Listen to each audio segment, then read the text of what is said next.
The Rings of Power Season 1 ending and theories explained. Welcome back, you Hobbit heads, to our breakdown for the Season 1 finale for The Lord of the Rings, The Rings of Power. It's done. And yes, while it's done, this series is far from over. Whether this episode had you alloyed or annoyed based on countless fan theories, you can't deny it gave us all of the ore and lore and plenty of gifts. Plenty of gifts indeed. We're going to break down everything that happened and what it means for the Rings of Power in just a sec, but in order to do so, we have to spoil what happens. So if you haven't seen the finale yet, look away before it's too late. Galadriel. Look at me! Okay, while we sadly didn't get any more moments this episode with Arondir, Bronwyn, and Theo in the Southlands, or with Durin and Disa and their new pet Balrog in Khazad-dûm, we finally got some answers to our theories, some right, and some delightfully unexpected. For you, our Lord Sauron. Wait, what? He is not Sauron. Let's back up a bit. You are Sauron, are you not? First off, we still didn't get any solid answers on who the cultists really are, but we can still infer a lot based on who they thought the stranger is. We do know that they hail from Rhûn, the lands to the far east of Middle-earth. And by now, Morgoth's influence would have already spread far and wide among the Easterlings since the beginnings of the First Age. As we see with their defeat, they share a resemblance with the Ringwraiths, so they must have tapped into the same power of the unseen world that Sauron is trying to wield. And with this cult awaiting Sauron's return, they have been trying to find the successor to Morgoth. As for their beloved constellation, the Hermit's Hat, all I can think of is maybe their leader isn't Morgoth or Sauron at all, but instead it's Tom Bombadil, baby! But once the cult realized their mistake about the stranger, they called him an Istar. He's the other, the Istar. The Astari is the name of the group of Maiar that would come to be known as the Wizards, like Gandalf the Grey, Saruman the White, and Radagast the Brown. The Astari also included two Blue Wizards, Alatar and Palando.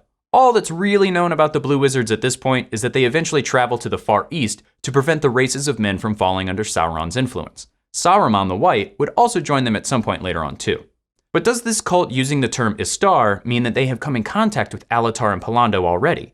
My hope is that the hunters we saw in the first episode are actually the Blue Wizards, since Orome, the hunter of the Valar, would have sent them. As for the stranger, the only gray area about this guy is that he's definitely Gandalf. Me? First off, Gandalf just can't help but get thrown around like a magical ragdoll. Next, his speech to the cultists evokes the same challenge he yells to the Balrog in Khazad-dûm. Go back to the shadow! His staff illuminates a blinding light at the top, just like when he chases off the Ringwraiths at Minas Tirith. Gandalf's same love of lepidoptery at the top of Orthanc turns the cultists into a bunch of moths. And by the end of this episode, his talking about adventures with Nori immediately brings to mind his goading Bilbo on an adventure. Make you late for dinner. And as the stranger and Nori head off into the east, we even get the best advice for adventure with a direct quote. When in doubt, always follow your nose. If in doubt, Lady Adok, always follow your nose. Meanwhile, across the sea in Numenor, we see the reign of Tar Palantir come to an end. Tar Palantir was the last of the Númenórean kings to strive for friendship with the elves and to maintain faith in the Valar. But the Númenóreans forced him from power as they became a proud people. It's ironic that Tar Palantir, known as the Farsighted, would have a daughter who has now lost her sight. Because now, with Muriel's blindness and her growing support for Elendil and the rest of the faithful, her claim to power and the Númenórean throne may be in jeopardy. Pharazôn is already positioning himself to ascend to power. And now, Eärien may also discover the same dark secret that Muriel knows about Númenor's fate, but will she interpret it correctly? The biggest hint at foreshadowing the future of Numenor, however, is Pharazôn's mentioning of immortality. At some point, Sauron will come to Numenor and establish a new cult of Morgoth, leading the Númenóreans to revolt against the Valar in their attempt to gain immortality for themselves. But speaking of Sauron, let's get to the meat of this episode. Give me the meat, and give it to me raw. We finally got our long-awaited reveal as to who Hot Sauron really is, and surprise, surprise, or no surprise, it's Halbrand. The clues were there all along. Looks can be deceiving. Sorry to Dan, I know he was really hoping Halbrand would be the eventual king of the dead, but unfortunately for that theory, the way is shut. We have previously outlined all of the reasons that Halbrand is Sauron. First, this dude can't help but search out the nearest forge wherever he goes. I'm telling you, there is not another man on this isle that knows this craft better than I. He also has the ability to say just the right thing to twist others' minds to his purposes. You're not so bad, low man. We even get some foreshadowing to his eventual return to Numenor with his imprisonment and his quick advising to Pharazôn. I wouldn't advise that. Plus, look at his armor, completely covered in rings. And when he speaks to his new soulmate Galadriel, he really wants to take his feelings for her and bind it to my very being. That's not weird at all. But in this episode, there's no question about what's happening. Halbrand immediately flatters Celebrimbor with a mithril tongue and wastes no time showing interest in the elf's jewel work and metal crafting. For someone with a lot of questions for Celebrimbor, Halbrand also has a lot of answers, ideas, and suggestions. Or as he would put it, call it a gift. Now, if you were watching this episode with a Tolkien fan, chances are they shot up and pointed at the screen just like Leo. Because one of Sauron's most infamous forms of disguise was as Anatar, the Lord of Gifts, with which he tricked the elves into creating the Rings of Power. Halbrand goes on to forge his relationship with the elven smiths of Eregion, even planting the idea in Celebrimbor to create a circular object that can arc the light of mithril back in on itself.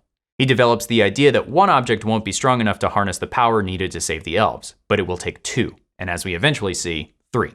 But when Halbrand's influence causes Celebrimbor to quote Adar's description of Sauron's Faradwaith Forge, that's when Galadriel knows that sweet, sweet Halbrand has gone a little bit Sauron.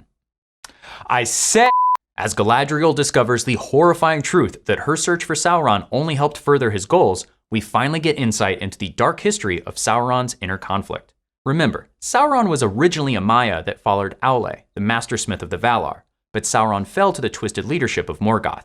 After the War of Wrath and the defeat of Morgoth, Sauron felt ashamed and wanted to repent, but feared the potential punishment of the Valar should he return to Valinor.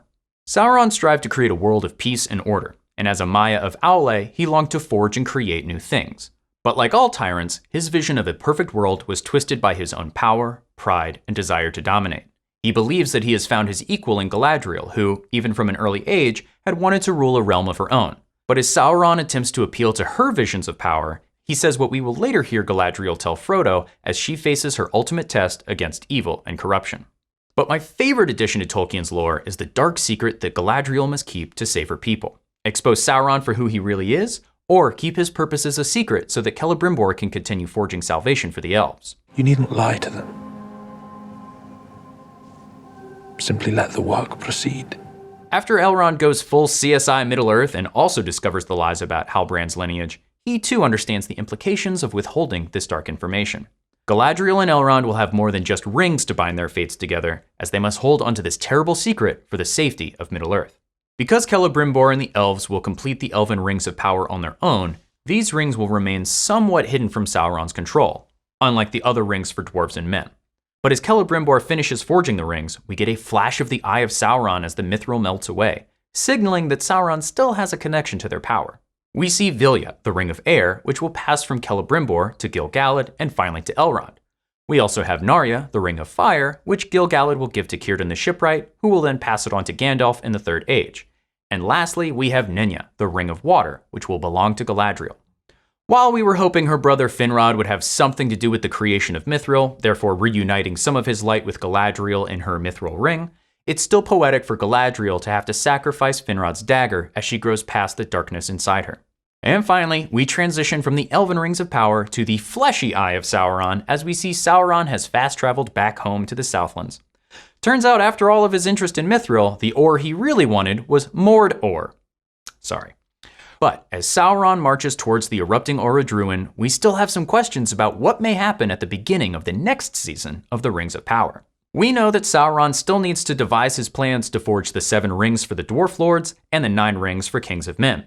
Oh yeah, and 1 ring to bind them. But his future attempts to consolidate his power and all of the rings will eventually lead to the War of Sauron and the Elves. And without spoiling too much down the line, let's just say Celebrimbor's future is pretty Celegrimbor. Anyways, don't forget that Adar and his boys are still lurking underneath Mordor's newly overcast skies. And despite Galadriel helping Sauron's goals for the Southlands, Sauron may still need to contend with Adar as the rightful successor to Morgoth. Because however you interpret Adar saying he killed Sauron, which he certainly did not, it was enough that Sauron may still be out for revenge. As for the rest of the Southlands, will we reunite with Arondir, Bronwyn, and Theo? Will Theo take Galadriel's words of wisdom to heart and become a leader or even a king among the men of the South? And what about Isildur, who was left for dead? Will he end up having his own journeys in the Southlands before returning to Numenor? Maybe he even has a solo encounter with Sauron to foreshadow their final fight. That would have a nice ring to it. Anyways, folks, there you have it. That's everything we spotted in the epic conclusion to Season 1 of the Rings of Power.